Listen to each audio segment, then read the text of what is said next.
Hello students, I hope आप सब अच्छे होंगे और दिल लगाकर पढ़ाई कर रहे होंगे। ये जो वीडियो है ये लास्ट पार्ट है चैप्टर 2 हिस्ट्री क्लास 10th का, नेशनलिज्म इन इंडिया। तो इस चैप्टर में हमने बहुत कुछ देखा कि कैसे हमने बहुत सारे मूवमेंट्स देखे महात्मा गांधी जी ने जो चलाए थे, non cooperation movement, civil disobedient movement. और वो चलाने का रीज़न ये था क्योंकि रॉलेट एक्ट, मार्शल लॉ, बहुत सारे अत्याचार जो ब्रिटिशर्स हम इंडियंस पे कर रहे थे वो महात्मा गांधी जी से देखा नहीं गया।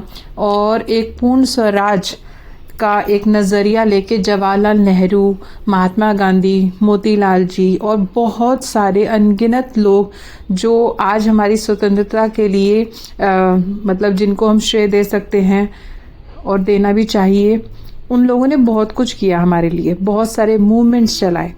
अब लास्ट में जो एक लास्ट टॉपिक बच रहा है, सेंस ऑफ कलेक्टिवनेस। अब जब सारे मूवमेंट्स फेल होते जा रहे थे, क्योंकि आजकल जो ज़माना है वो डिजिटल है, आपने कहीं पर भी कुछ होता देखा तो साथ के साथ वीडियो बना के आप यूट्यूब में, इंस्टा पे हर जगह डाल के लोगों को अवेयर कर देते हो। बट तब कुछ ऐसा था नहीं, तो कहीं ना कहीं जो मूवमेंट फेल हो रहे थे उसका रीज़न यही था कि उनकी बात लोगों तक ज़्यादा दूर तक नहीं पहुंच पा रही थी, वाइड स्प्रेड नहीं हो पा रही थी, लोगों को पता नहीं चल पा रहा था कि नेक्स्ट स्टेप क्या लेना चाहिए। तभी ये जो मूवमेंट हैं ये रुक रहे थे। अब उन्होंने सोचा, जितने भी लीडर्स थे, ये टॉप लेवल लीडर्स थे, इन लोगों ने सोचा कि सबसे पहले जो ज़रूरी है वो है सेंस ऑफ कलेक्टिवनेस, कि लोगों में ये भावना आए सबसे पहले कि हम सब मिल के भारत को आज़ाद कराना चाहते हैं। तो वो कब आएगी? जब ये फील आएगा कि हम सब एक हैं। तो हम सब एक हैं कि फीलिंग जगाने के लिए ये जो टॉपिक है ये पूरा गिवन है। तो आपके लिए मैंने इजी करने के लिए 5 पॉइंट्स में इस टॉपिक को कवर किया है, तो मैं आपके सामने अब रख रही हूँ। तो पहला पॉइंट है कि nationalism movement spreads when people belonging to different regions and communities begin to develop a sense of collective belongingness. उन्होंने सोचा कि हम हर वो छोटी से छोटी चीज करेंगे जिससे कि मतलब कलेक्टिव बिलोंगिंगनेस की भावना लोगों में आएगी।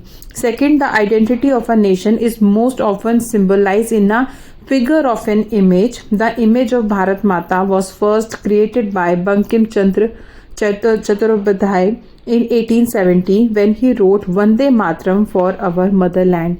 तो यहाँ पर भारत माता की इमेज लोगों के माइंड में बस जाए, इसलिए बंकिम चंद्र जी ने 1870 में वंदे मातरम इमेज के साथ प्रेजेंट किया ताकि लोगों को, सबको ये फील हो कि हम भारत माता के बच्चे हैं।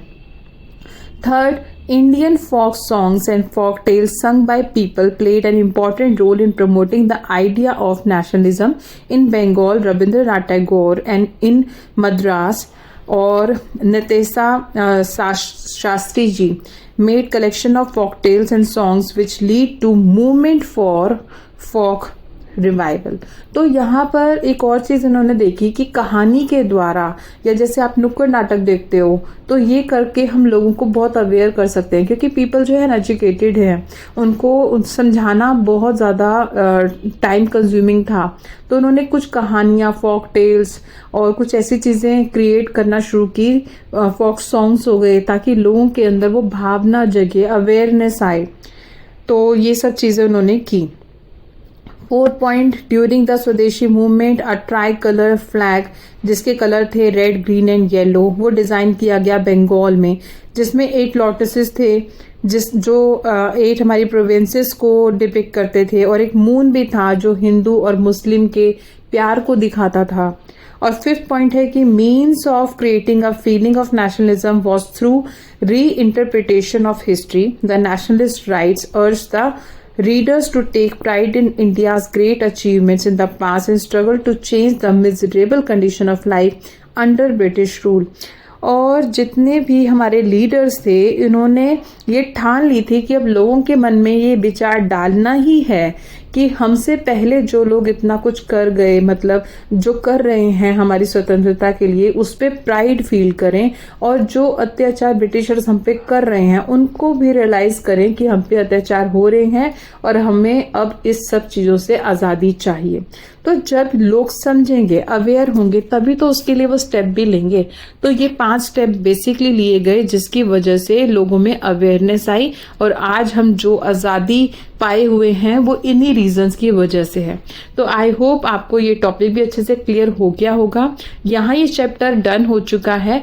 आई होप आपको सारे पार्ट्स अच्छे लगे होंगे, क्योंकि मैंने बहुत अच्छे से एक्सप्लेन किया है। जल्दी एक वीडियो लेके आऊंगी जिसमें सारे इंपॉर्टेंट जो क्वेश्चंस हैं वो भी आपको प्रोवाइड कराऊंगी। तो प्लीज़ आप ऐसे ही बने रहिए मेरे साथ, अपने दोस्तों के साथ भी शेयर कीजिए। Thank you so much.